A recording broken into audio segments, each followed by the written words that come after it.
Καλησπέρα. Θα ξεκινήσουμε, γιατί έχουμε κόσμο συνδεδεμένο μαζί μας, οπότε δεν μας παίρνει και πολύ να καθυστερήσουμε, αλλά είμαστε αρκετοί εδώ ούτως ή άλλως. Αυτό το πάνελ θα είναι στα αγγλικά.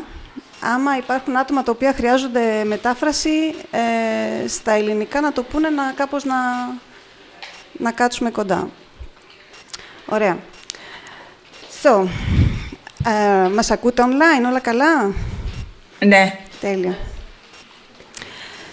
So, I'm so glad to be here today to coordinate this panel, which is focusing on a subject that I think is essential. This panel was organized by Nikos and Anastasopoulos. Thank you very much for that. And we are all here, old friends and acquaintances, united by our worldview, but also some common actions throughout the years. So, what do we mean by radical redefinition of nature? It is actually radical for our modern society because it demands a fundamental shift from an anthropocentric view of the world to a more ecocentric view that demands rights of nature instead of rights to nature. This idea is ancient, rooted in indigenous culture, that see nature not as a resource but as sacred and possessing intrinsic rights. This principle of rights of nature gained significant ground at COP30 in Belém, Brazil. By convening at the edge of the Amazon, the summit brought global leaders closer to forest communities. Over 900 indigenous representatives secured historic commitments, including land demarcation, guaranteed consultation, and the protection of traditional knowledge. Crucially, COP30 recognized indigenous territories as vital.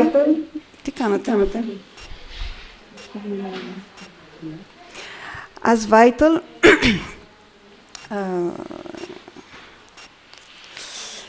for climate resilience, formalized in the Intergovernmental Land Tenure Commitment to secure 160 million hectares of land by 2030.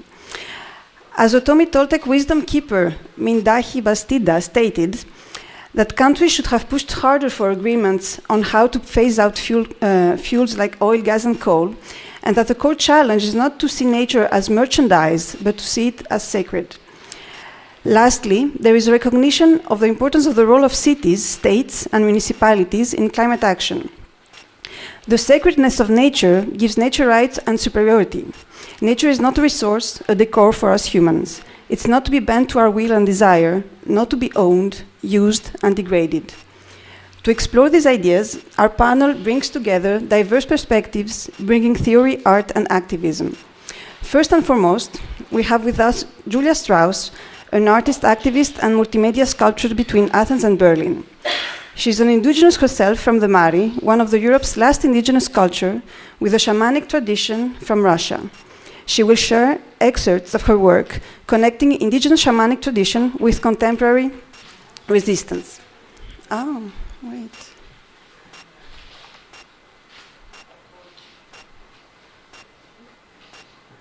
For you to see.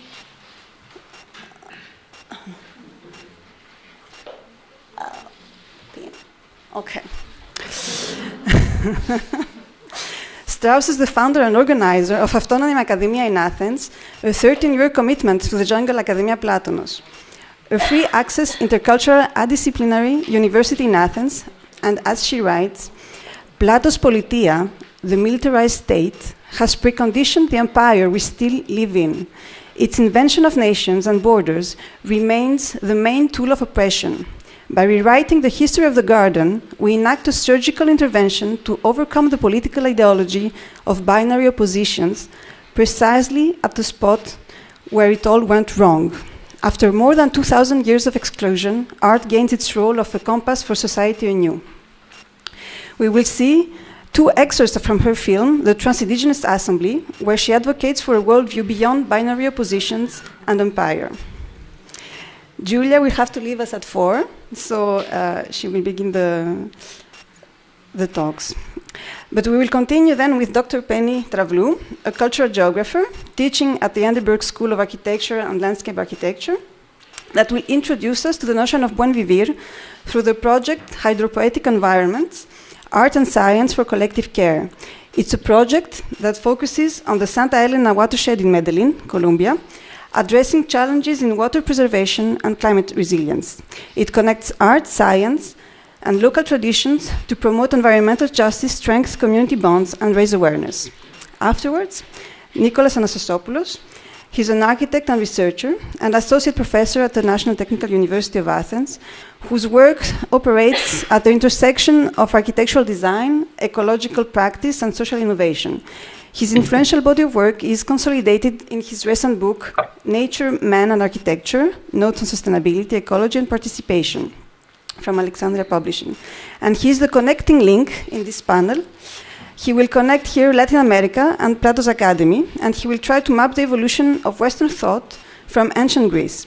His work critiques conventional frameworks by engaging with epistemologies of the South and concepts like buen vivir, exploring alternative ways of perceiving nature and designing resilient communities. And finally, the artist Τζένη Marketou, a New York-based artist, cultural initiator, and art educator, is joining us at 8:30 a.m. from New York. And she will act as a cross-pollinator, posing critical questions to our speakers and the audience.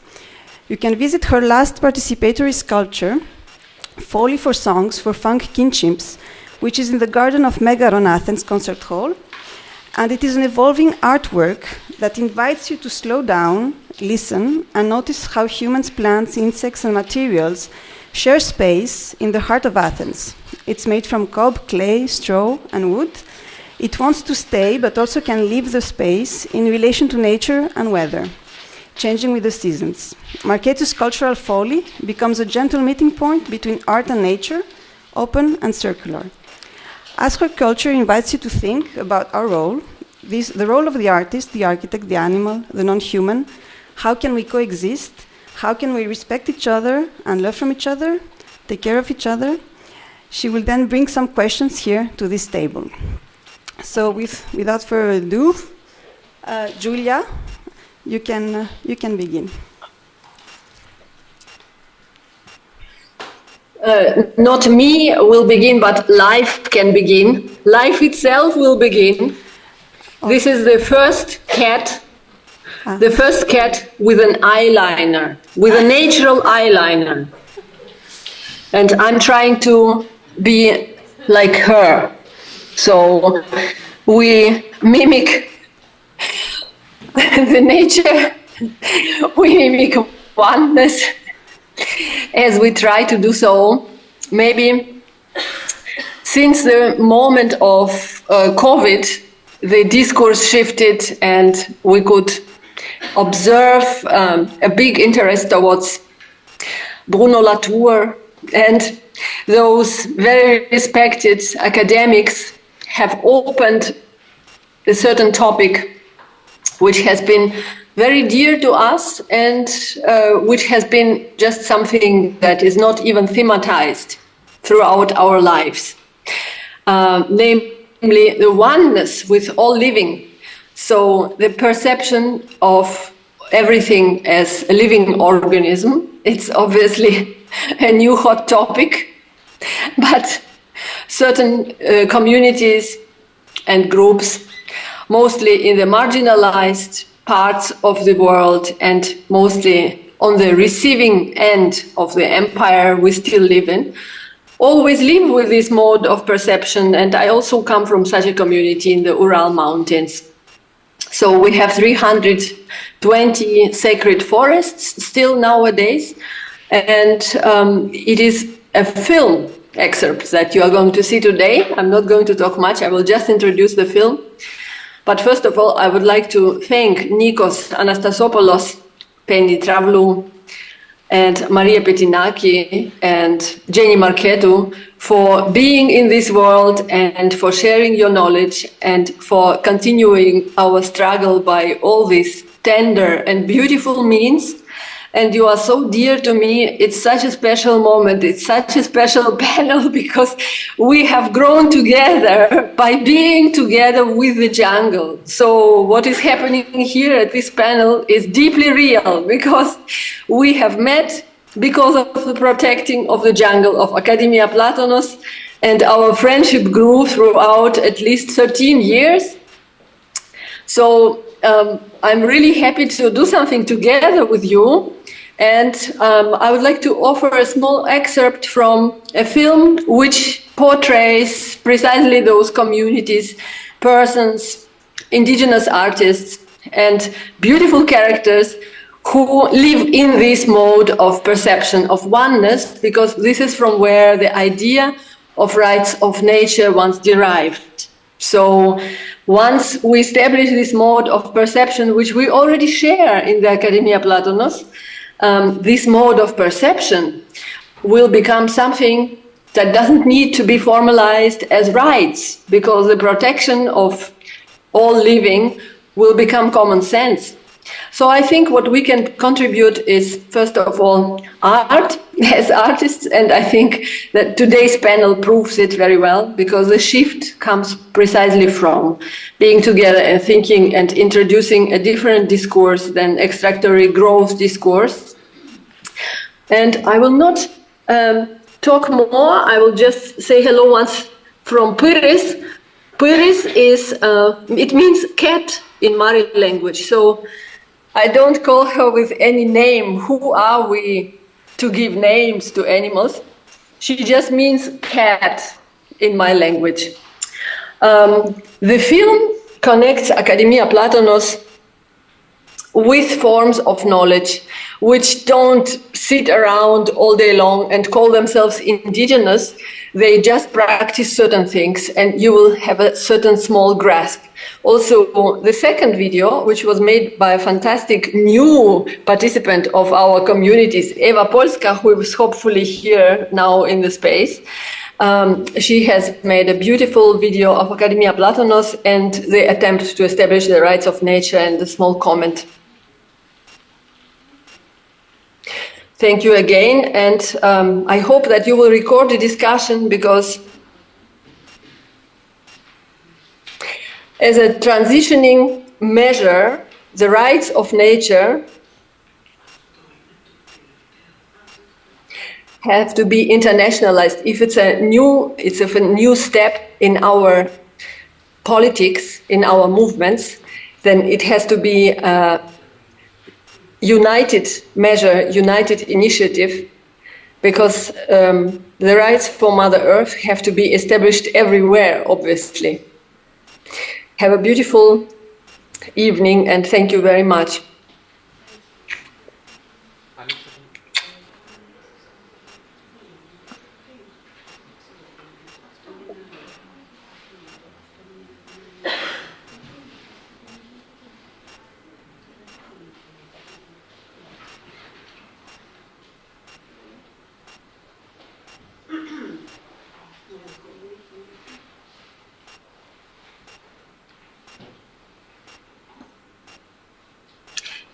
This is actually the second video, guys. The first video is the excerpt from the film called Trans-Indigenous Assembly. Yeah, this one, exactly. Goodbye, enjoy!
On the uses of compounds isolated and synthesized from camel. Euro is a normal price for retreat. Controversial ancestral medicine. I have a problem with the term indigenous. Indigenous peoples are key to the 2030 Agenda for Sustainable Development. It's not a wellness center.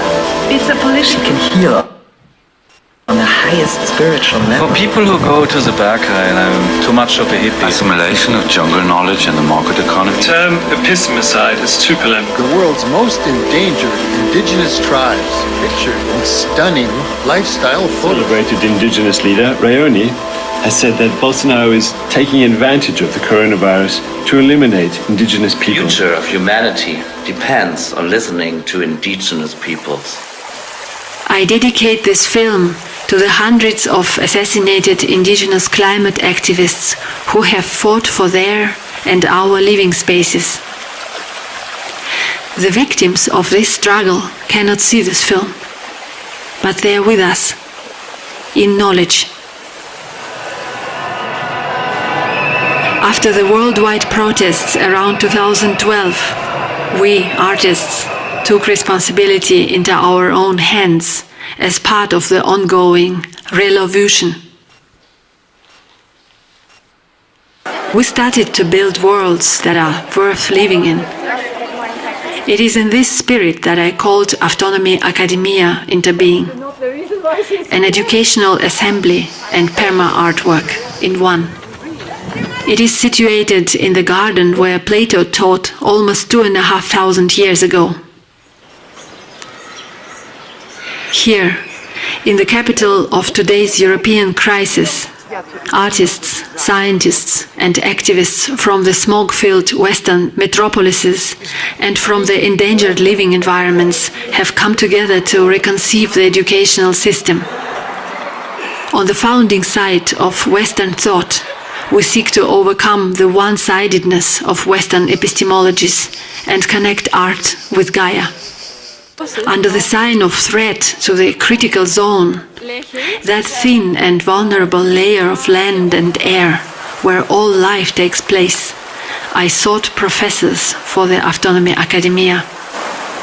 We are traveling from knowledge-rich island to knowledge-rich island, with me playing for you on an ancient Greek lyra, while we rewrite the Odyssey from a siren's perspective.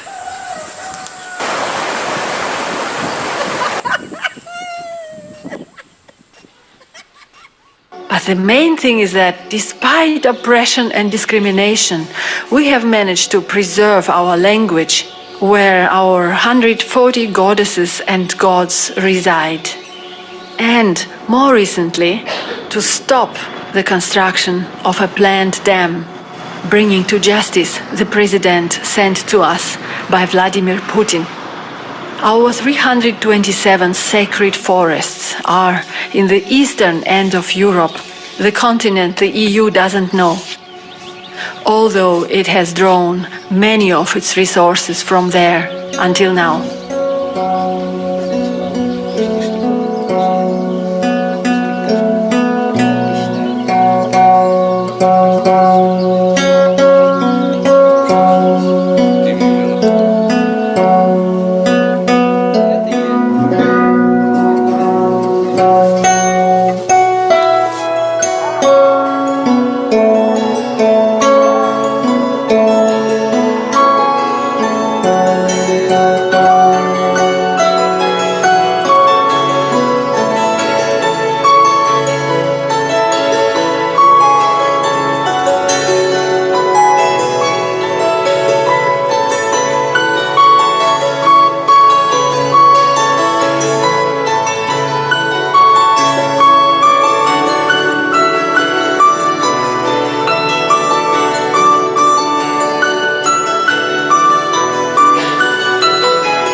How can we take leave of a system built on myriad forms of violent discrimination, homogenization, inequality, and injustice?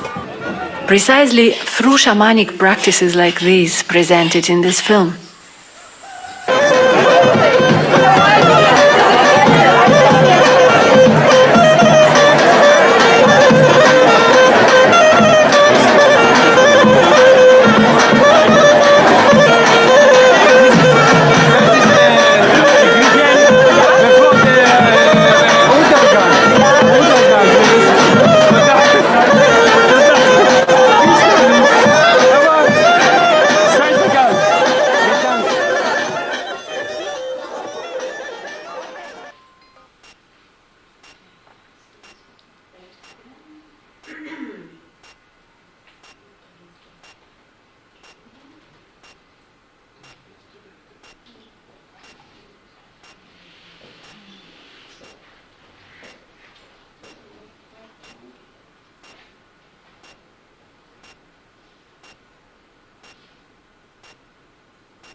care as politics.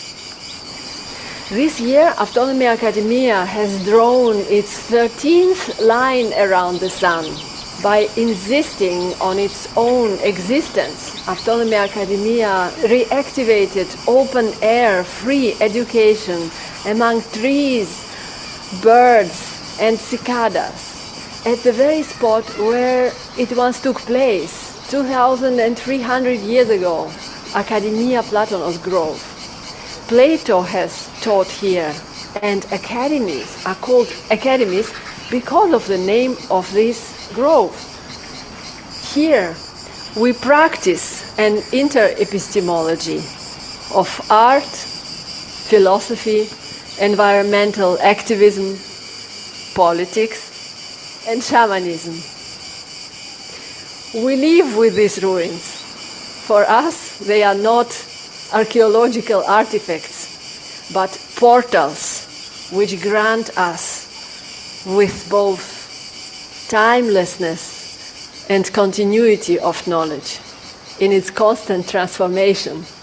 Here, we rewrite Europe, as you can see in my de-Anthropocene portraits of the professors.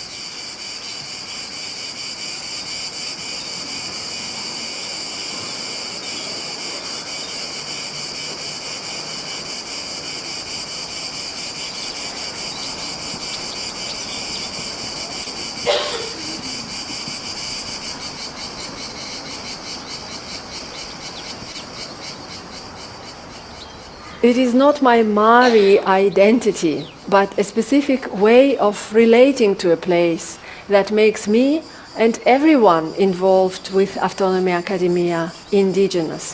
For instance, our cyclical presence at this ancestral site. Animism, a term fashionable today because of the climate catastrophe, is not a concept. It is a deep experience of oneness with all beings, whether we reach it through spiritual practice or political theory. Academia Platonos jungle is, of course, a living system. Here are some of its participants. The protective cat, the autistic cat,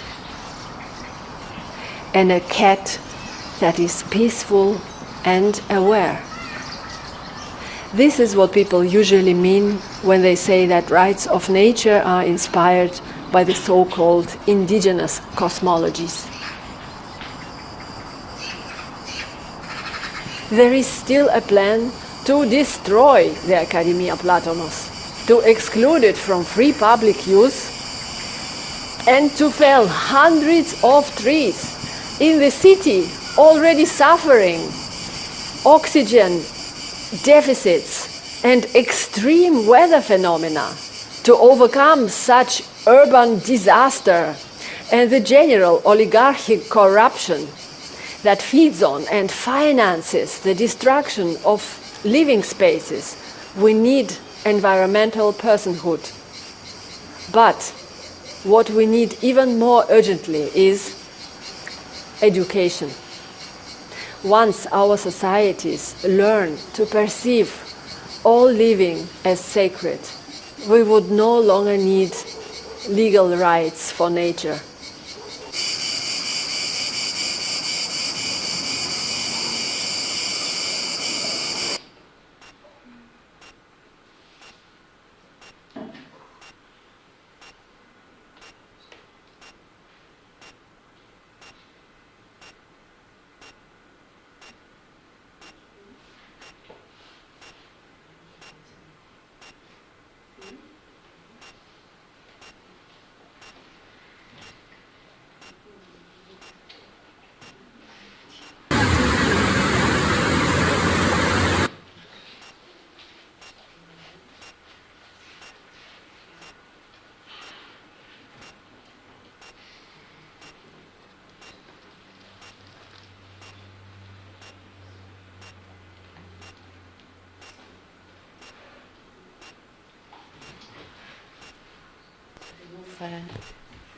To the next presentation, taking over from Joulia. and thinking with Joulia and thinking with the landscape. And I will make a presentation of a current project I've been involved. It's an artistic research project. I won't talk about so much my role, but you can ask in the questions afterwards. But I will introduce its concept and how it is important to look through what Joulia mentioned about indigenous and otherwise ways of looking to nature for the Hello? Admit. Yeah. So this is okay, just to accept, This project is called Hydropoetic Environments, Art and Science for Collective Care, and is located in Medellin, Colombia, and is a project of a corporation or organization of a platform called Platoedro, which is very interesting because the name means the cave of Plato, basically. So that's a coincidence from the Plato's Academy Park. But what I would like to say, and why it is important to look at the project as that, is to take you back into Maria's introduction about the COP30. So at COP30 in Belém do Pará, in Brazil, something very important happened last month. Colombia reaffirmed its commitment to recognizing the Amazon as a subject of rights.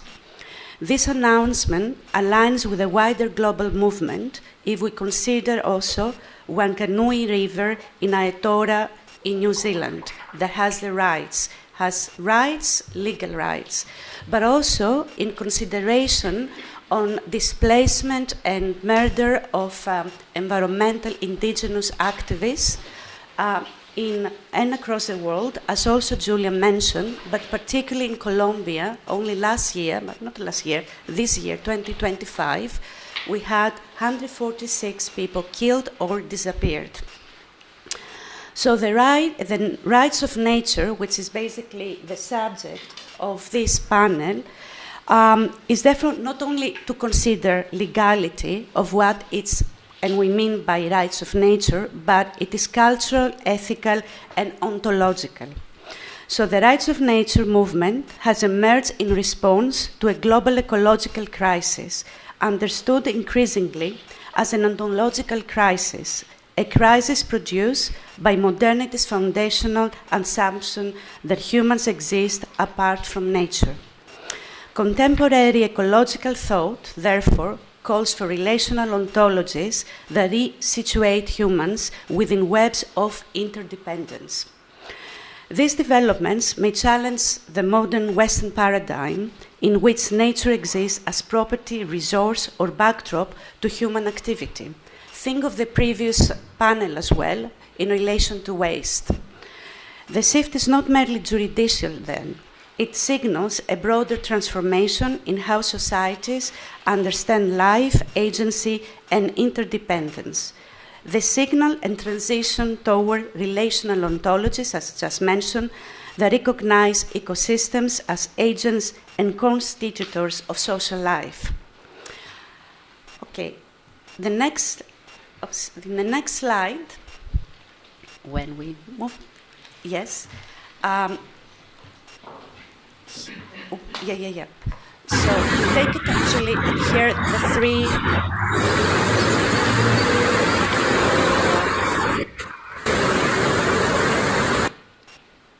Mm-hmm.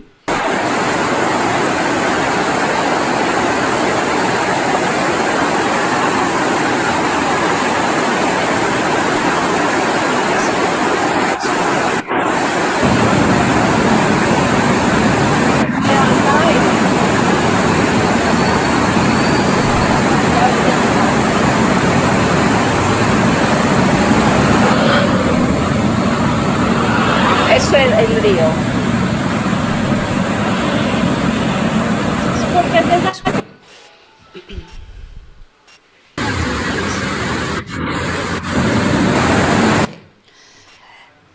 this is the sound of a river, the river of Medellin, or otherwise called River or Rio Ana, which is the indigenous name of the river, and it has been taken again and be considered as part of recognizing this river.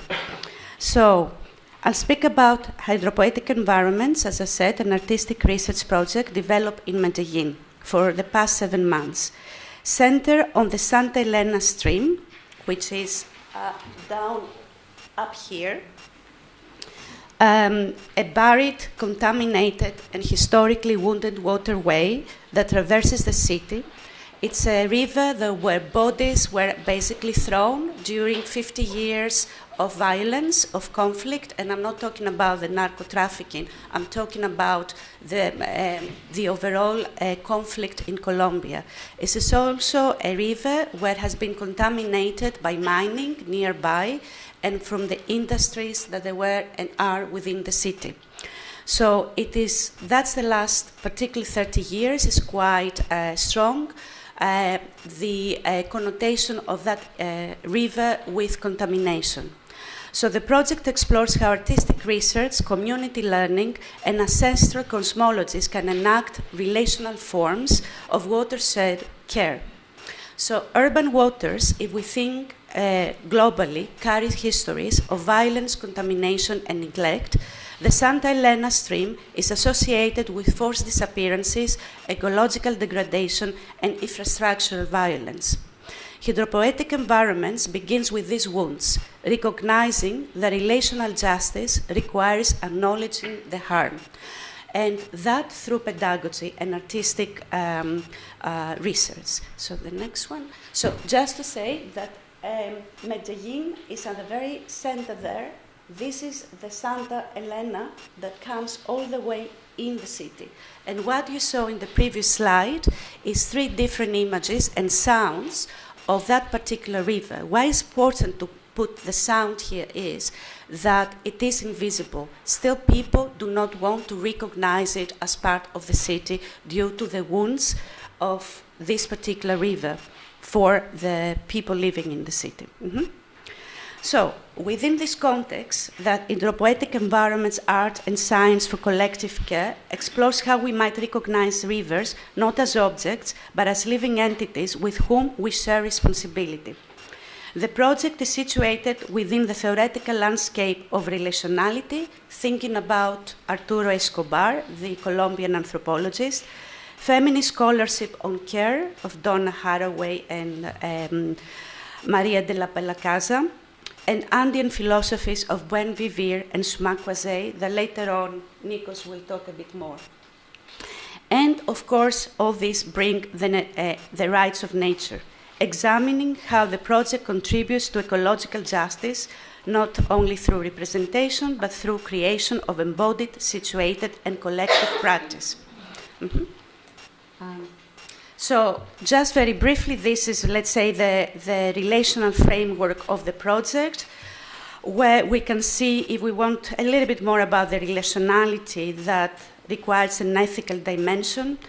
So, thinking with feminist ethics of care through, as I said, Donna Haraway and de la Casa, an embodied, situated capacity to respond attentively to others, human and otherwise. So, care in this case is not abstract. It is material practice of maintenance, repair, listening, and engagement with damaged environments, which I will show you through the project. And the project, in the project, care was practiced through sensory engagement, collective rituals, not far from those that Joulia saw in her own film, and attentiveness to the wounded waters of Santa Elena that so far haven't been recognized. And Buen Vivir, which means very broadly and very freely translation in English, living good. Or Sumakwase, know how, which is a cosmovision of the Quechua Andean indigenous group in Ecuador and in extension in Colombia, where they offer relational philosophies grounded in reciprocity and collective well-being.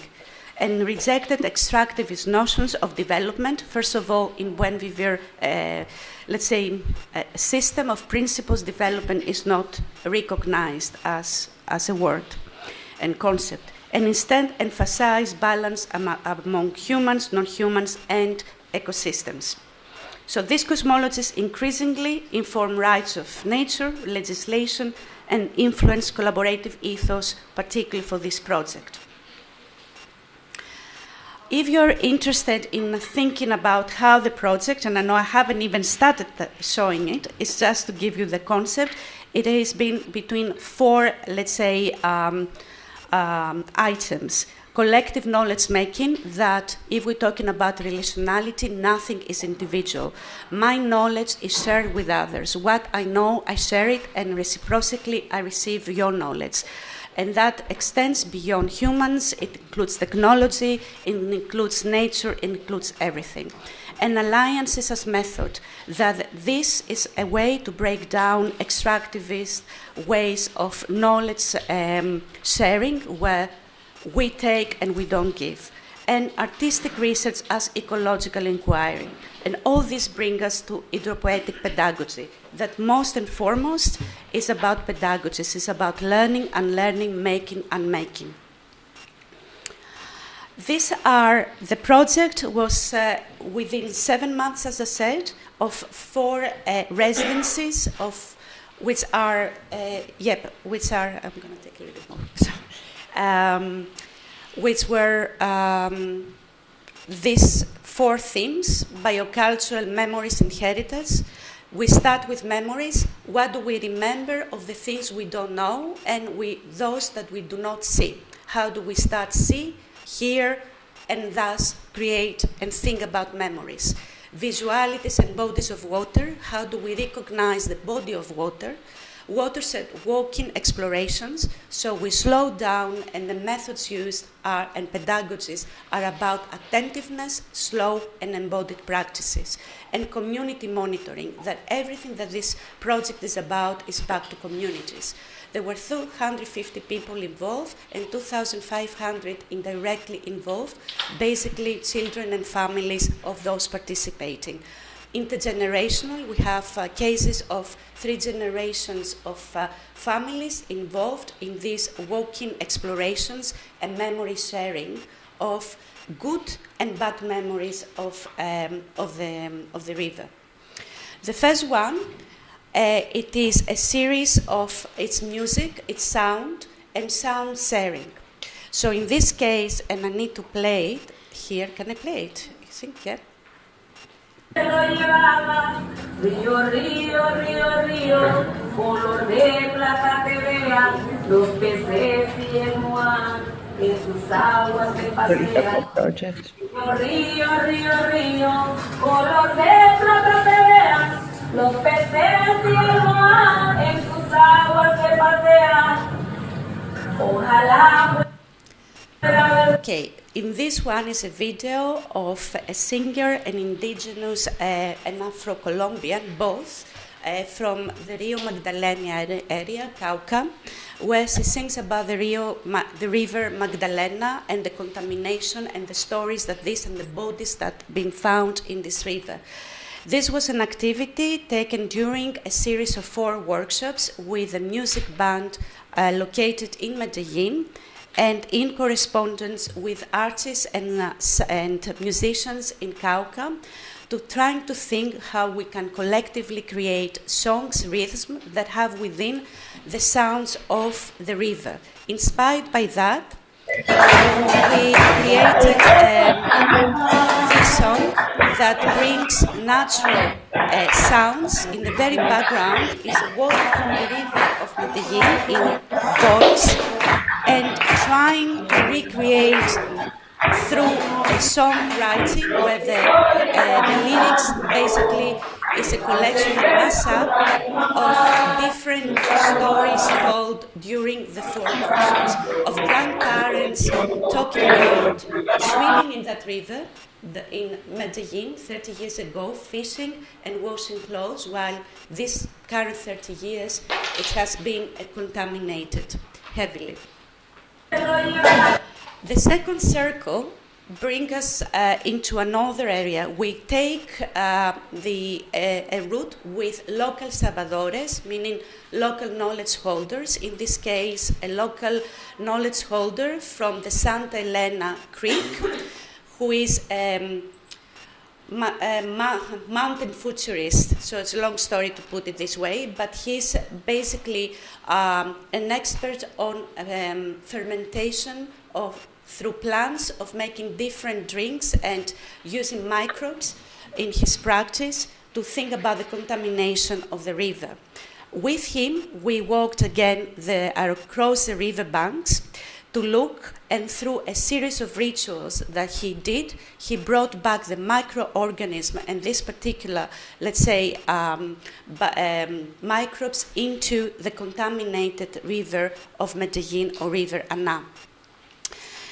He collaborated with his name is Chisamkum, and he collaborated with Hulix Mercury, a digital new media artist who is also a scientist, and through a series of discussion of looking through microscopes and looking specifically the microbes of the contaminated river, they're trying also to consider what we cannot see, but it is basically affecting our everyday lives. If we're talking about a contaminated river that we we reject to see and hear, how can we see it? How can we see the river that has been basically bulldozed, similar with what happens across the street in Kifisos?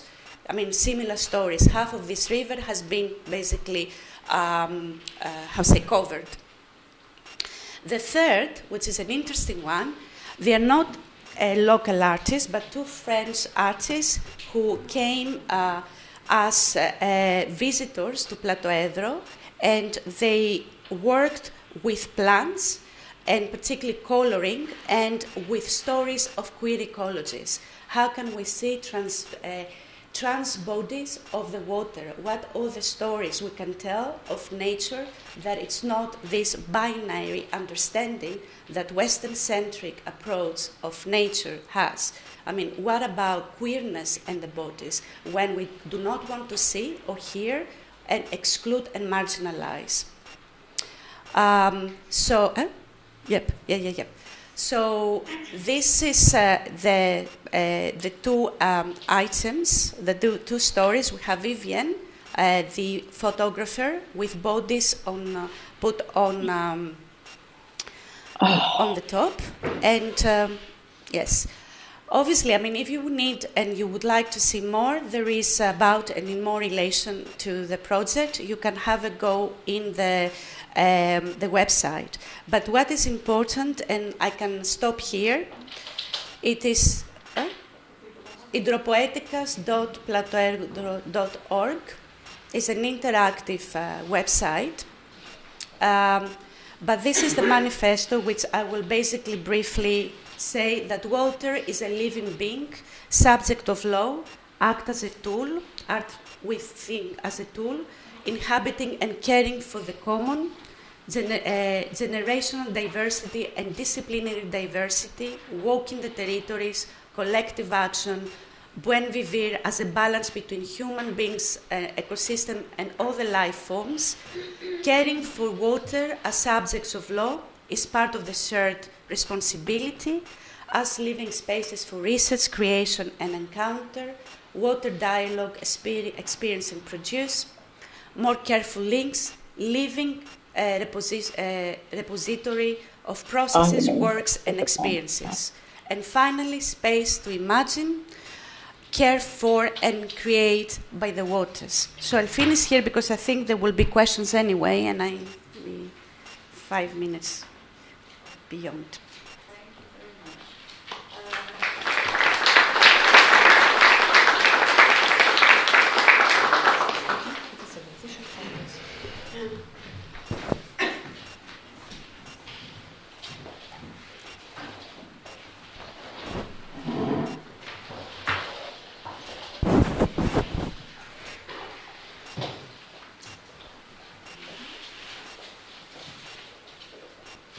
So I will begin by thanking you for being here, first of all.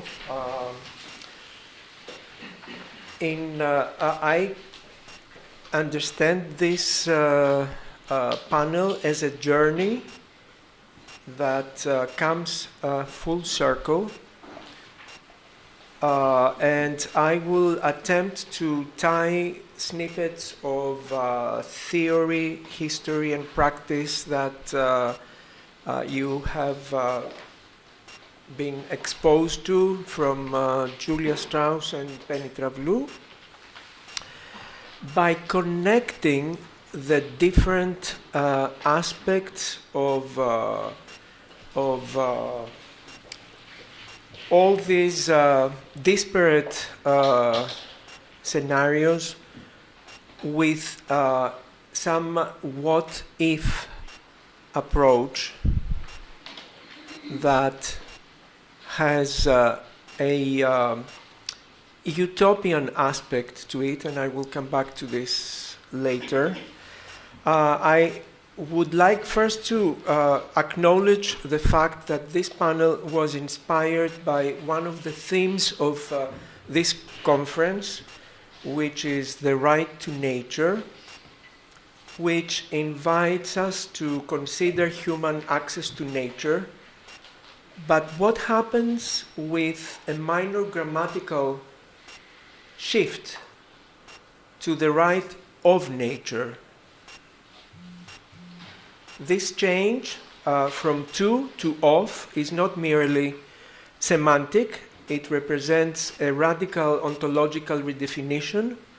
It asks us to consider nature not as a resource, but as an entity that we acknowledge having rights, possessing inherent rights of its own, a radical claim by addressing Plato's academy as jungle, a term that gives priority to a natural and wild ecosystem. So I will try to trace the Western philosophical roots that have long resisted this idea and explore the relational alternatives that embrace it. And I will structure this as a series of what-ifs, as I already said, examining pivotal historical turns and the counter-narratives that they overshadowed. Classical Greek philosophy, particularly through Plato and Aristotle, established a foundational blueprint for Western thought. It emphasized a human nature separation, a hierarchy, and instrumentalism. Plato established a metaphysical hierarchy where true reality resided in perfect, transcendent forms. The material world, in that sense, Φύση, was a flawed copy, a mere artifact. This legacy devalued the living world, framing disorderly nature as something requiring rational human domination. Aristotle moved further by systematizing an anthropocentric worldview in which a teleology was embedded, and all beings were created in a scalar hierarchy of being: inanimate matter, plants, animals, humans. Humans had the unique privilege to possess logos, which is reason in English, and they sat at the apex of this hierarchy. So this provided a natural justification for using all lower beings as means to human ends. And this provided the justification for humans to use all lower beings for constructing our current civilization.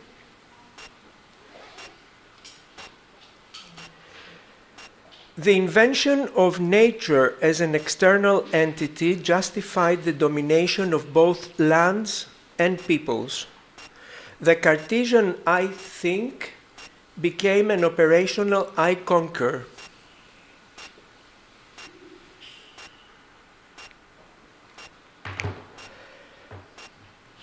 Alexander von Humboldt was a German naturalist that traveled extensively in the Americas, exploring and describing the territories for a non-Spanish European from a non-Spanish European scientific point of view. On these travels, he traversed thousands of miles through some of the most difficult and little-known places on Earth, and he invented a taxonomy of the ecosystems that he encountered, as described in this drawing that you see. And he created an extensive archive of these discoveries, which were classified by using the word cosmos from the ancient Greek, and he sought to unify diverse branches of scientific knowledge and culture. Now, Caspar David Friedrich, who was a contemporary of Humboldt's, was a German romantic landscape painter, generally considered the most important German artist of his generation.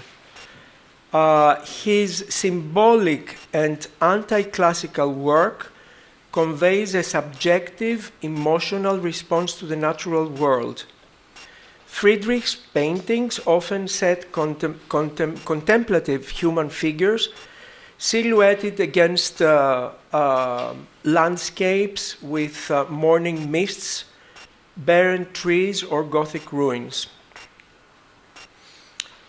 The Western civilization based on these principles can be experienced as classified in the museums of natural history in the major cities in Europe.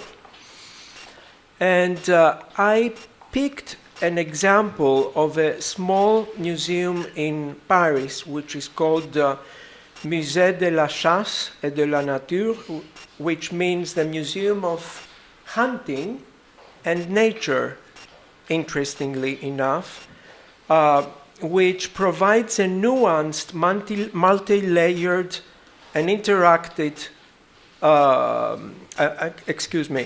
reflection on how European society has perceived and interacted with the natural world over centuries, from a history of power and control to a modern concern for conservation and ethical coexistence. And there is this very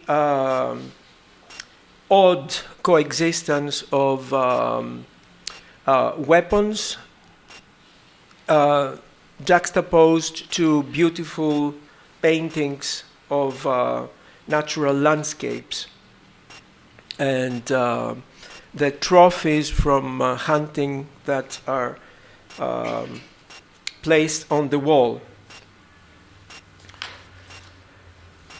The intensive exploration of nature, from the conquest of the Amazon to the petrochemical industries of our contemporary world and civilization, exemplified in the Mississippi River, which is also known as Cancer Alley in Louisiana, continues to this day, an era now widely termed as the Anthropocene.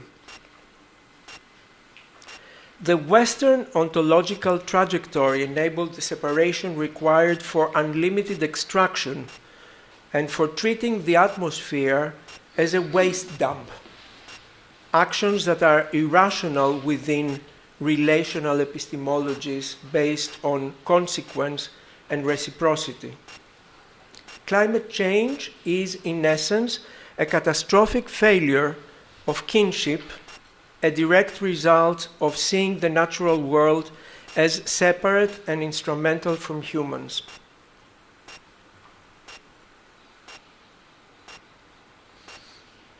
I'm showing you this and the previous slide from a book which is called Petrochemical America by landscape architect Kate Orff and Richard Mishra, who has been taking the photos. And this very well describes, in my view, the evolution of this civilization, the Western civilization that we are part of. But what if we gave the floor to epistemologies of the South? Indigenous and Eastern worldviews operate on fundamentally different principles. Kinship and reciprocity, concepts like Pachamama from the Andes or Ubuntu from Africa, frame nature as family, not as a resource. Animacy and distributed agency, rivers, mountains, and forests are understood to possess personhood. In many communities, they are understood as sacred and they possess spirit. Interdependence and non-duality. We find similar terms in other cultures as well. But I make a pause here to refer to the what I call the Ecuador experiment, which was what occurred during roughly 15 years in that small country in Latin America, where the idea of giving rights of nature was born in the new constitution of Ecuador, which is still in effect, and where Buen Vivir was also conceived, inspired by the indigenous term sumac causé, and there is a debate on whether these two terms mean the same thing or not, because Buen Vivir is a Europeanized, let's say, form, westernized form of sumac causé, which means living in harmony. We have similar terms that can be found in Sanskrit and in Taoist traditions. And these may serve as forms of inspiration that we can also look back into our own past, because besides Plato and Aristotle, there was also Theophrastos, who actually took over the Lyceum of that Aristotle taught. It's right in the center of Athens. And for 20 entire years, he was researching plants and giving priority to a unified understanding of the world. It's odd that we do not have this part of our history referenced, and it's so much under-researched until now. There's also the Epicureans that saw nature as natura creatrix, self-generating through atoms and chance. So what if we summoned legacies from pre-classical civilizations that also originate from the territories of the Mediterranean, such as Crete or Santorini, where we see life of humans evolving in a carefree world that seems to not understand hierarchies and is in close relationship with flora and fauna. And what if we find meaning and inspiration in traditions and cultural production that exist beyond time, in even contemporary, or are even contemporary, such as the Gaia theory, the book by James Lovelock, or Gilles Clément, or the Varela and Maturana autopieces coming from South America. I close with the myth of Erysichthon, which is also a myth that originates from classical Greece, which is the myth of a king that began cutting a tree from the sacred grove of Demeter, and he was punished by being insatiable and cutting every tree around him until there was none. So this is a parable that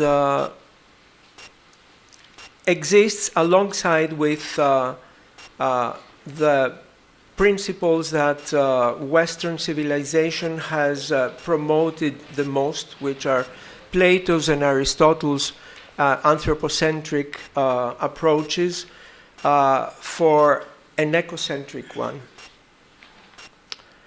And so where does this journey leave us? We began with a grammatical shift from to of, and have traced through millennia of thought this evolution.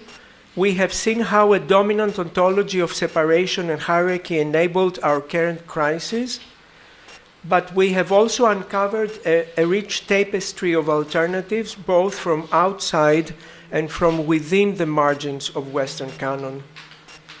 The right of nature is more than a legal concept. It is a call for an epistemological and relational shift.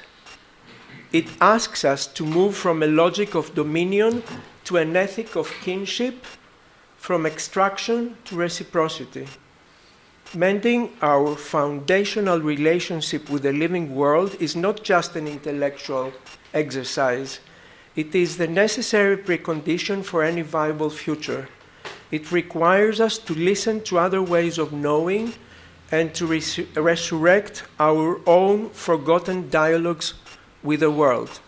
Thank you.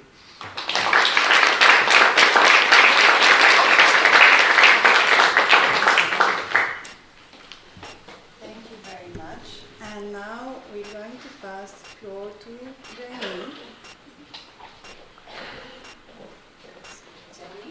Can you hear me? Yes. I cannot hear you. Can you hear us? Now I can hear you. Okay. We see you as well. So, can you see me? So, hello, everybody. I just am very far away. I'm on the other side of the ocean. I'm in New York. I want to thank Nico, Pennυ, Maria, and for this, and Joulia for this gathering, I would say.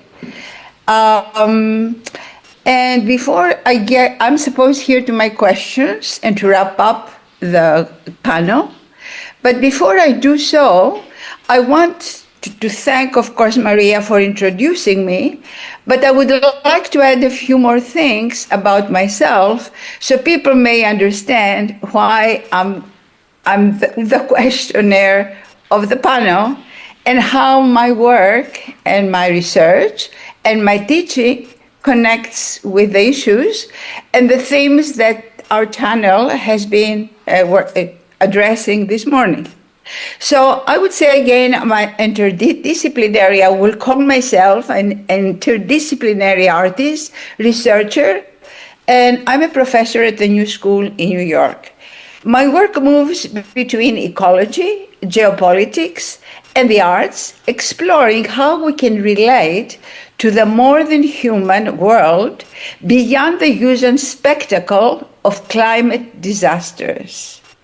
I create participatory sculptural environments and ecosystems, often in collaboration with communities, but also with scientists and biologists, because I happen to be an artist in residence for the last 5 years with the Billion Oyster Project in New York, which is based on Governor's Island, actually the land of Lenape, the first natives who lived in Manhattan and the whole vicinity of New York, and which have had a huge impact in our research of how to sustain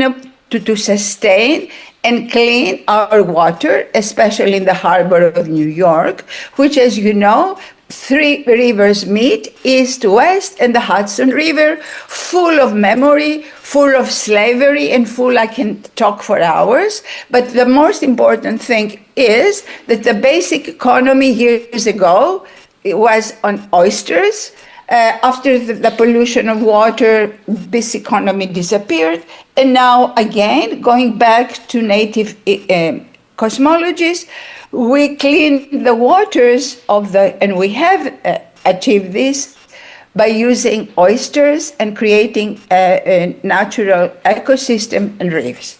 So going back to my work and being exposed to all these knowledges and all these intelligences that goes back to the natives, the central question in my practice is, how do we learn to speak with birds, spiders, rivers, oceans, forests?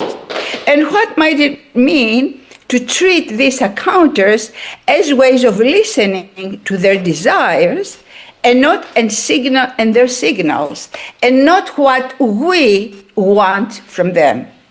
So Maria already mentioned about my recent project, which is Folly for Songs for Funk Kinships. The title itself can be translated in all its meanings. It's a permanent work that you will find in the garden of the concert hall, Megalo Musikis. So I invite you to go and see it yourself.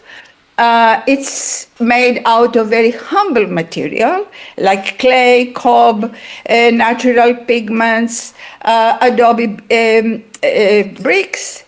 But we also have a very rich public program because I believe in knowledge production. So I invite you to go and see it yourself. And in April and through May, we have again public programs. I will be in Athens and hope to see you all there. But also, before I go to my questions, I want to say, since we have been talking so much about what we call Latinx cultures, and I'm personally interested in taking these knowledges and bringing into my life, into the places that I live and I work, and other projects, since we have been talking about manifestos and waters. I spent 1 year in Elefsina during the capital, cultural capital of Europe, and although I produced this book, Future in Waters, but the most important part, one of the important part of the book is that with the people of Elefsina, we created the manifesto about the rights of water in Elefsina. And I will want to say, just a paragraph, we citizens of Elefsina call for and commit to working together to ensure that the binding international law is put in our place for the immediate and universal protection for our water as the first vital step towards cooperation for effective worldwide social and ecological healing of our city. So, saying so, I hope the book is you can find the book Actually, Nicholas has contributed a beautiful essay and work in this book and participated in the project, and that's why I thought it would be interesting to mention this work. And it's at the bookstore Hyperhippo, and now I'm going to the questions that I want to ask my, just a moment, because I cannot find them. Can you be, okay. So our panel today also asks how ecology understood not only as the study of relationships between humans, non-humans, and their environments, but also as a practice that shapes governance, accountability, and collective survival, and can transform the ways we imagine and inhabit the world. Ecology, in my view, challenges both institutions and individuals to rethink how they govern, the alliances they built, and the conflicts they choose to witness. So we ask, what becomes possible when we learn to truly listen to waters, to atmospheres, and to communities living with the consequences of war, extraction, and ecological collapse? The questions invite us to look forward a shared horizon, a world in which ecologies, conflicts, and democracies are deeply interdependent, and where repairing one demands attending to them all. Within this vision, cultural, scientific, and artistic research can generate tools not only for social design, but also for collaboration and governance, tools capable of turning attention into action and create ecologies of care. Pennυ and Nico, you both, in a way, knowing your work, is very much influenced and takes part in the Latin South, as I call. So Pennυ, I will start, and also because I'm also very connected and involved in socially engaged art, and as you know, I have a lot of questions also about it as a practitioner, and being aware of Claire Bishop's book about, we all know, called the title, The Hells of Participation. I want to ask you these questions. What specific participatory method proved most effective in engaging community in your hydropoetic practices that you shared with us? And what do you think it worked so well in those contexts? And what also kinds of shifts did you observe in your participants' relationship to water? Did they change? In what way did you find changes in the participants? It was emotional, behavioral, sensory, or ecological? And another question is, which elements of the hydropoetic project do you see as an easily transferable to different cultural or environmental contexts, and which aspects require deep adaptations, particularly in cities where water systems are invisible or buried underground, that we know, and actually you mentioned in your presentation in Athens. And also, since you, in your first, as you are, your title in your work is about art and science, I want to say how artistic and scientific approaches intersect, entangle, and can create opportunities for meaning, inter and transdisciplinary collaboration. In particular, how do these intersections support work across more than human ecologies, maybe technological imaginaries, and embodied research practices.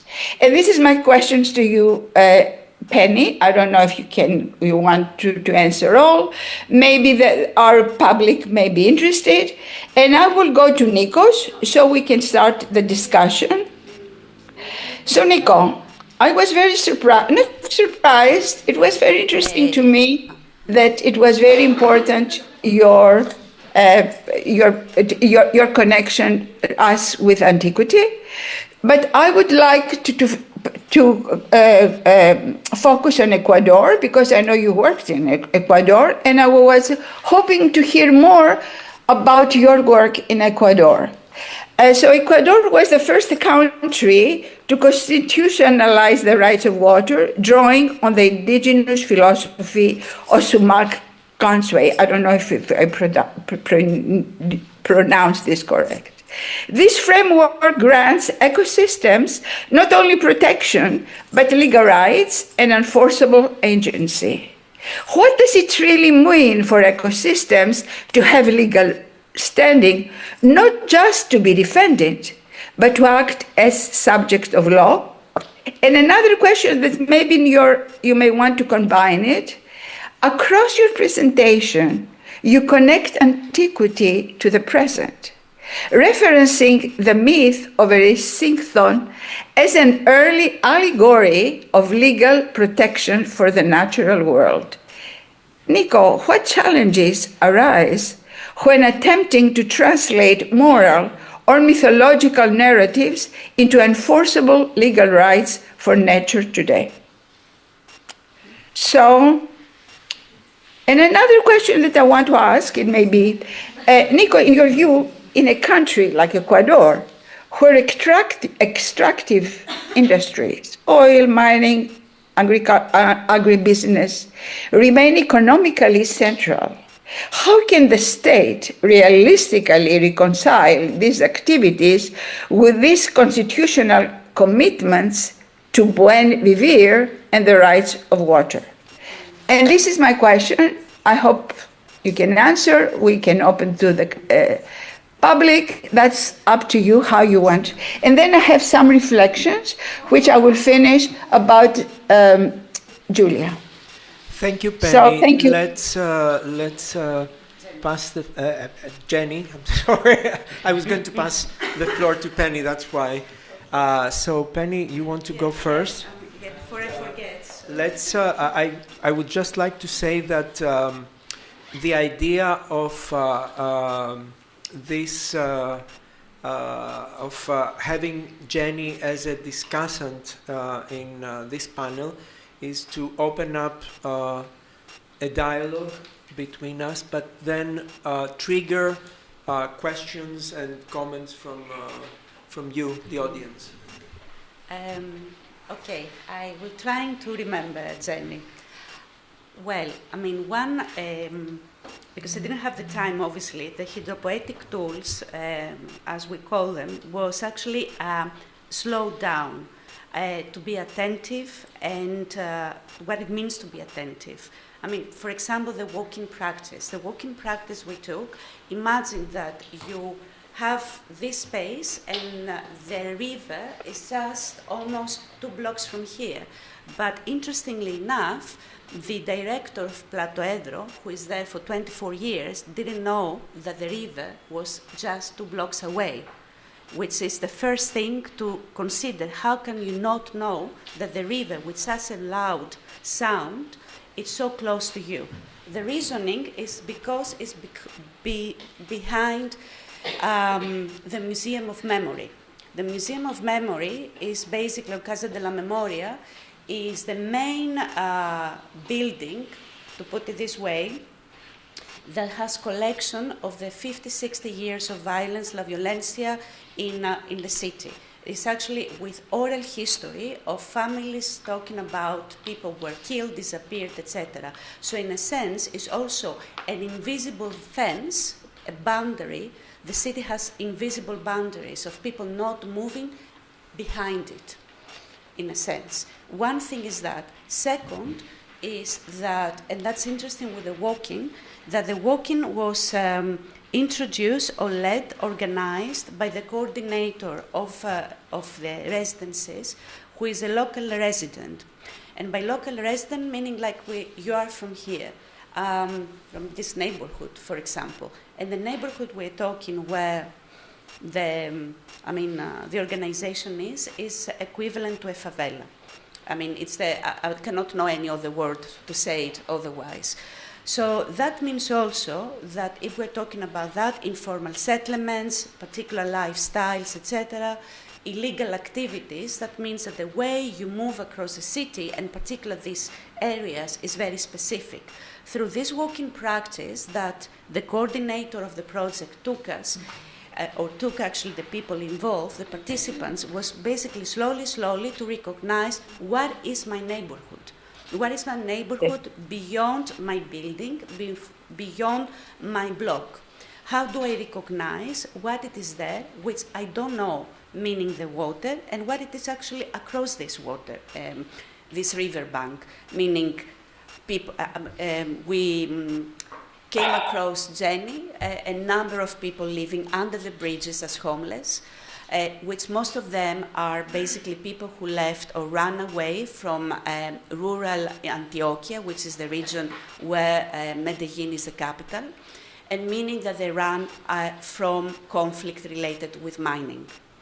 So who owns the mining? Most of the mining is actually belonged by international corporations from Canada, from the United States, etc. So the whole thing actually with having this slow down and slowly start understanding your neighborhood, your territory, it was the first thing as a tool of recognition, but also the idea of intergenerational. So we have families of 3 generations being involved in the residencies as participants, grandparents, parents, and kids like 10 years old, etc. So the information and the stories that they don't really talk, surprisingly, because you may say, what do they talk in the families? But you need to have triggers to talk about things that you don't want to talk about. But also, I will interrupt.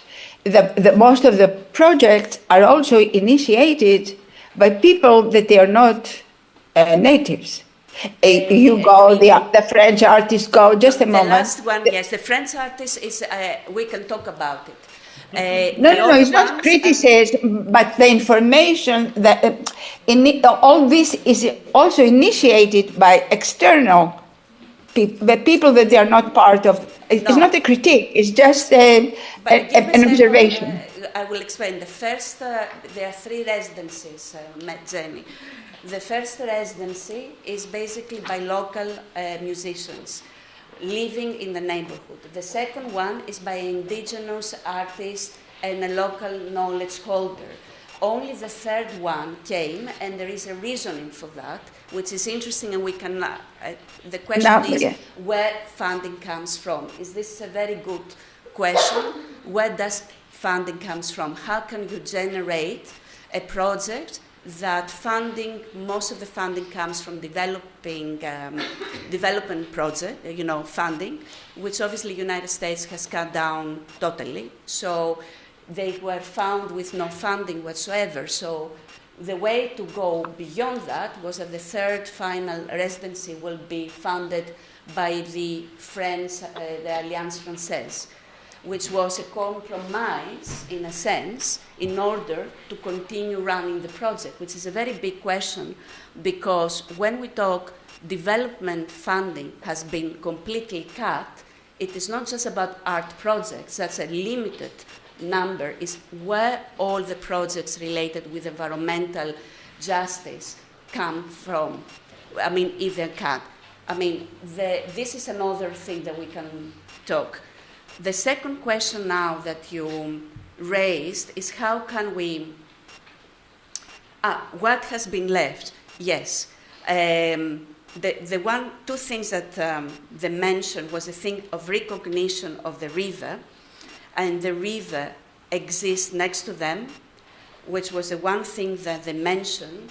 And secondly, that we had people from the neighborhood involved, meaning in one case was a woman running a local, let's say, corner shop, or basically was an informal house, 3-4 generations of women running it, which is called La Casita de Pique. Pique is a spicy sauce, but it is important because there is it's a nickname known in Medellin to consider these houses as basically the landmarks, recognizing that this street or neighborhood is under supervision by narco-trafficking.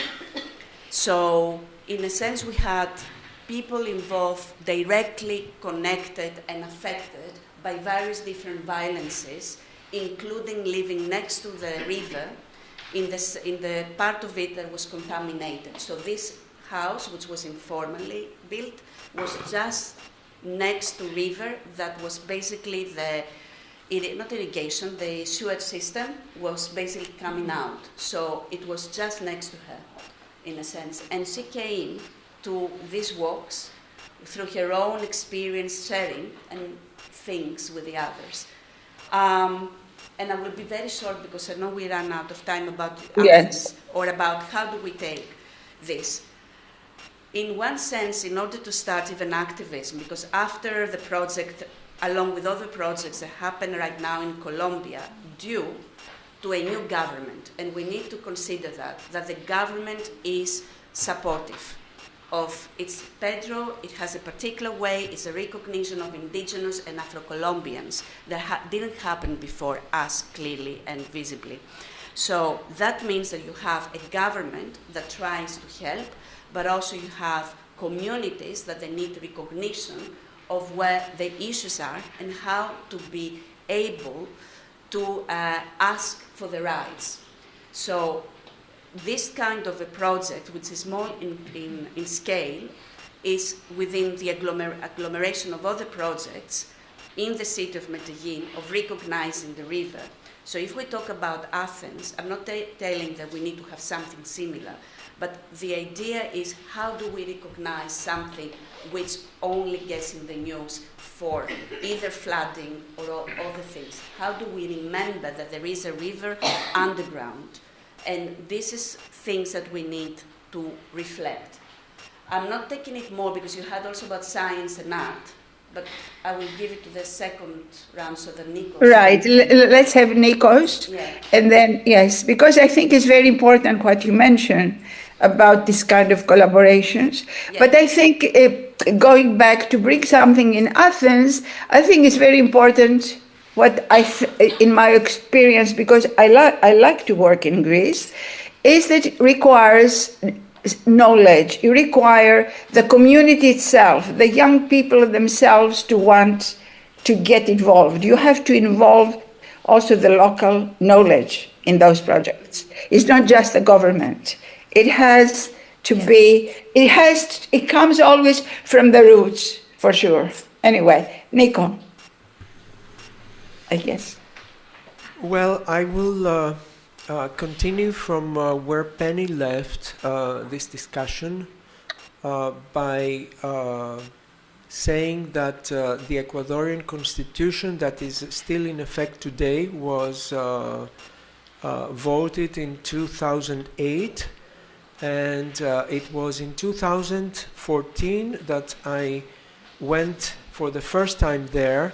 And I would like to stress on this occasion that it was an unusual situation in which I was actually funded by the country that was offering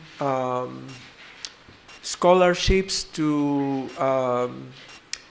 researchers, doctoral researchers that would be willing to conduct postdoctoral research there. It was a window in time and a window in history of this small country of South America, which has 25% indigenous population, that was given voice for the first time in this window in time that allowed for this radical constitution to be voted and be in effect today. Now, does it really apply to the country? The answer is no, it doesn't. Does it have any impact in the country and outside of Ecuador? The answer is yes. It has inspired many other activists, countries and regions in the world that have pursued this idea of granting legal rights to natural entities like bodies of water, rivers, lakes, and so on and so forth. In 2015, that is 1 year later after I spent my first I had my first visit, which was a 9-month period of time that I was there. I returned and I attended a conference that was organized by David Harvey, and all these questions were actually debated in that conference. And I bring it up because it was asked by people and answered by David Harvey himself. What does it mean for a country to have this type of radical constitution that does not actually materialize in practice? And the answer is that the answer that David Harvey gave was that constitutions are principles that citizens put together and look up to. They do not necessarily apply in our daily lives, but they are what we have to fight for and to basically try to get to. So it's a goal rather than an actual reality that we live in. And I believe that this is something that we see even today in places like the United States and in countries in Europe and the world over. But I want to add something here, Nico, Yep. that we have to say that, again, all these initiatives about the rights of water, I know because we have a whole department now at NYU about the rights of the animals, the rights of water. Also, as when you talk with the natives, they say, again, the legal language that it is used in this personhood is, again, defined by Western law. So again, we come back to this question that we have to allow them to allow, since we talk about rivers and things, that they are very connected with this, natives, indigenous, all this, to allow them to come up with their own glossary too. So I think there is so much. Here we are, all these Western people talking about other cultures. So I think we will have this conflict, I think, in my opinion, and what we keep discussing also in my department, that we came up with a healthy material, that how we can describe with our Western glossary those natures, those the rights of the nature and people. So I don't know. It's a question. I would like to turn towards the public, and if they want to answer also questions, but also yes, I think it's very important to hear. That will be wonderful, because it's If you want to take part But in the thank you, conversation. Nico. It's very interesting. And also thank you for your presentation. And I love the myth of that I ask you. We have 2 questions from the audience already, so let's hear them. Mariana. Hi, thank you. Mariana from the Manchester School of Architecture. Thank you for the great talks by everyone. I would like to continue the conversation on the semantic and the language, because not just regulatory, but when we talk to local governance and politicians and the planetary governance, what is the kind of language that we use to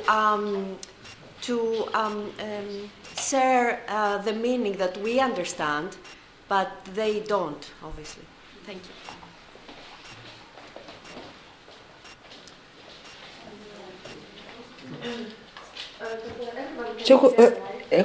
That's... Hi, and thank you so much for this really wonderful panel. Something that I'm thinking about is the role of artistic practices into urban planning, because we have this conference where we're talking about building spaces together. And I think it is, there is definitely a very kind of rich cross-pollination between the two. And I'm also someone that shares my time between like kind of urban planning and artistic practices. So maybe what is your reflection of what can it kind of contribute and bring to space making really?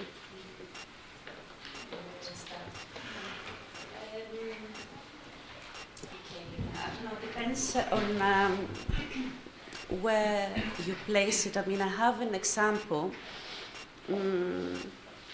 I have a former PhD student who is from Chile, and she's a landscape architect, and she works in Campania, is another region of the Mapuche, and it was actually about visibility and invisibility in reference to mapping. That in the formal Chilean maps, there are areas of Chile that are territories of indigenous people who are, which are not included in those maps. So that means that when they need to protect the rights of nature there, it cannot through basically legislation, because if it doesn't, this region exist in a map, how can you convince, let's say, government to basically protect this particular area? So it's a 3-4 years project that started as a PhD and continues. And she basically, the way she did it, used quite similar methods with the ones from the project Hydropoetic Environments, but in this case was, how can I help you? It is not coming with a series of tools, but you have an issue.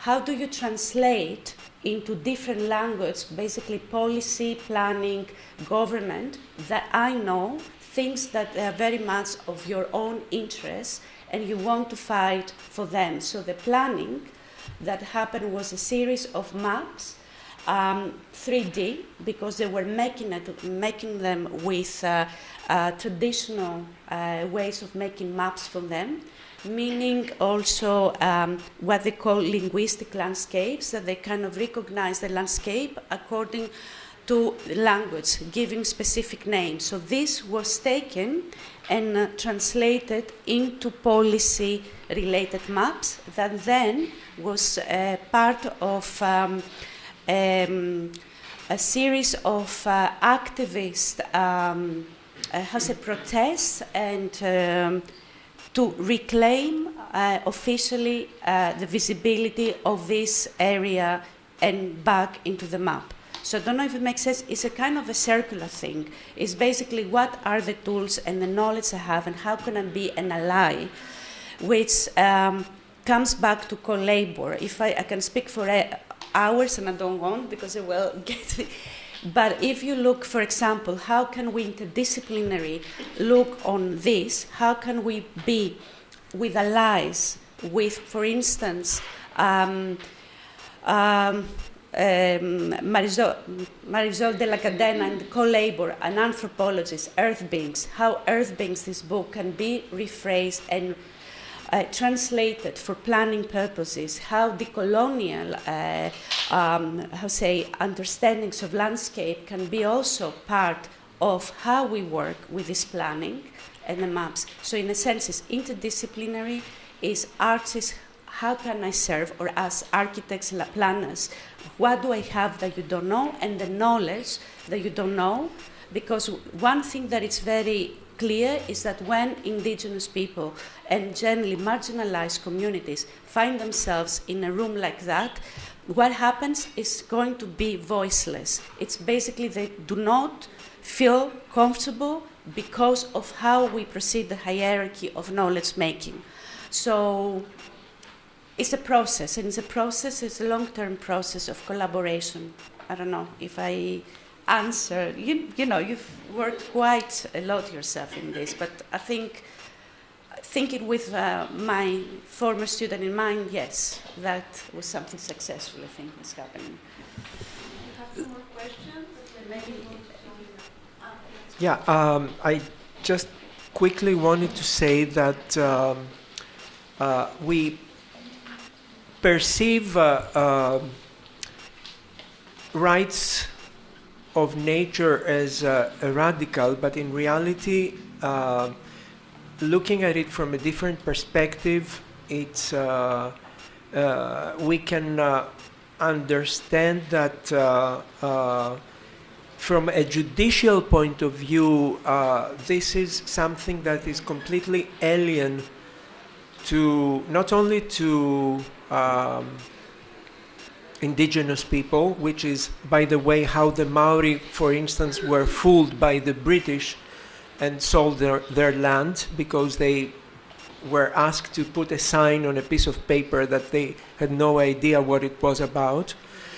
But it's not what we would resort to even between ourselves. If we had a conflict, we would not end up going to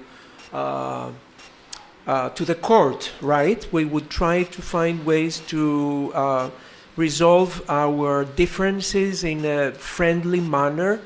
And I'm just offering this to say that this, let's say, step was only to draw our attention to a big problem that the Western thought has completely erased. That's it. I think that Altisti wants to ask something. Martina. It's just a thought. Hi, thank you so much for the wonderful panel. I was thinking, since the non-Western cosmologies, they anyways live in harmony, or this idea of nature culture doesn't exist, the dichotomy. And I think it's great that we use, or we acknowledge the right of nature from the Western perspective, because we have been, ignoring it all these millennia. What if, to continue with your way of putting it, what if we give back, I think for me it's a story of dispossession and displacement, like taking away the land from indigenous people and their knowledge. So what if we give back not just the right, or give the vocabulary or the juridical framework, but give back the lands and the rivers and the mountains and the forests to the people who actually know how to govern them and manage them, because that's their local, situated and indigenous and ancient knowledge. That's just a thought, no? Sorry? I think that's wonderful. Sorry for jumping in. I think that's the case, but unfortunately it's very hard because they already signed out so much of their land. So.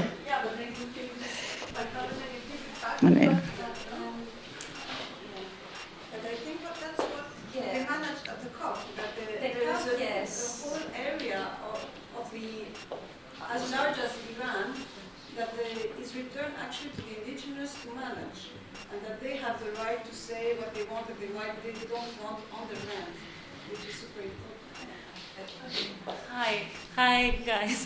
It's always good to hear you talk about your project. So thank you both. I guess my question, I have two questions, but the first one is a continuation of, I guess, the previous one.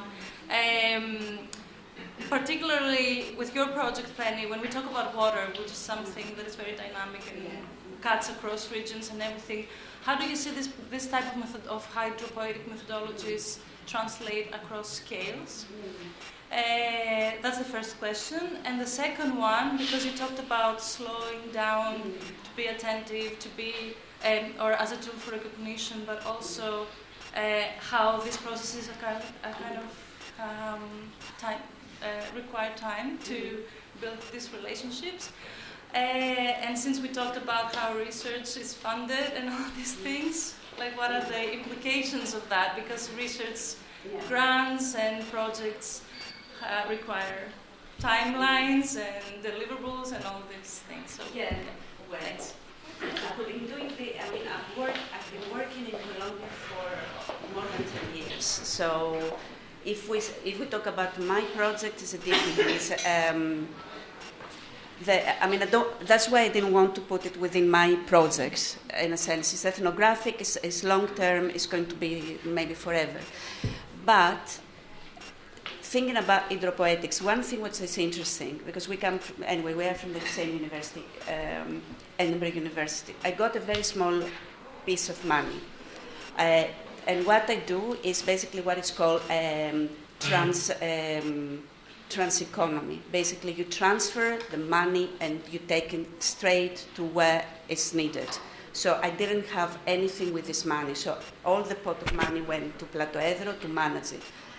And we didn't think that such a small amount of money will scale up in the level of basically beyond this project that now is an Andean alliance of the rights of water, of hydropoetics, Andean hydropoetics, including Ecuador and Bolivia and Colombia. So basically this has expanded with alliances of replicating basically the projects and speaking about the water across these three countries.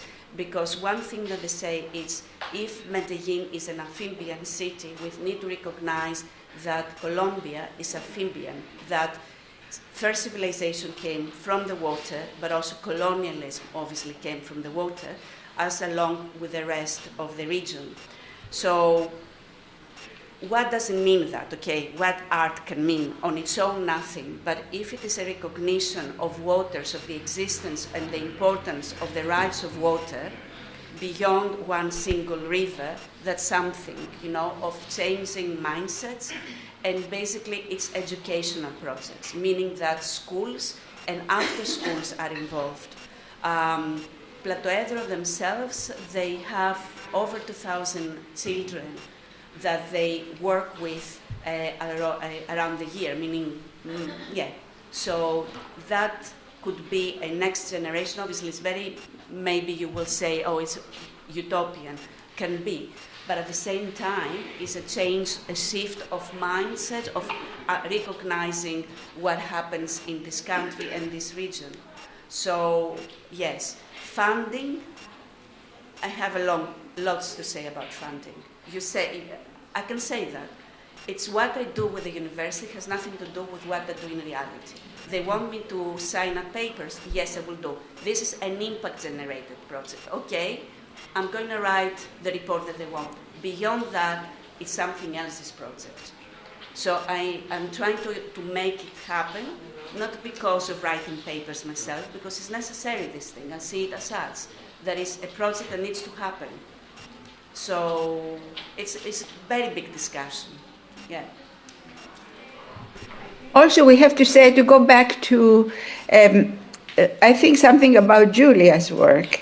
And I think Joulia's work, it is situated in Athens, in Academia Platonos, for those that they are not aware. Maybe we should make a mention, and I know she's not here to answer, but I would have a question, because I know how she's trying to keep that place, so my question would be, knowing how corporations are continuing to push extractive development plans to threaten, to commercialize and appropriate the park of Academia Platonos, I wish she could tell us how does her project, which intersects themes of nature, colonization, industrialization, as a consistent lines of inquiry, how she confronts those pressures, and what kinds of participatory methods she is using somehow to empower this local community. I mean, maybe you have been involved in some of her struggles in a way, because I know how hard she's trying, and I know have happened a lot of meetings and assemblies to keep that place as is. So I don't know, Nicholas, if you want to say anything about this beautiful... Yes, if you let me respond to this and perhaps round this up. It's a very good opportunity, your final question, Jenny, because it brings us back to where we are right now, because Academia Platonos is really just a stone's throw away. And what we have been discussing, which went through another part of the world and explored how Western civilization has colonized other parts and continents and has been proceeding with extractivism and exploitation of natural and human resources. This particular economy that the world is governed by right now does not make any distinctions. So a land grab can occur just as well right here, and it's good to remember that all this comes full circle to bring us back to our own processes and the problems we are faced with. We already heard in other panels yesterday and today, and I'm sure that will be more throughout the rest of the conference until tomorrow. And let's just remember that the right of nature is a term that would be good to uphold in order to begin reconciling this division between civilization and nature. I think that's what I would conclude with.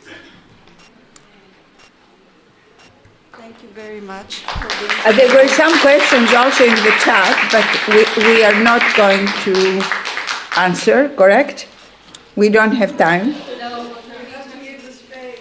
Okay, but I will be very happy to answer, because I know who she is.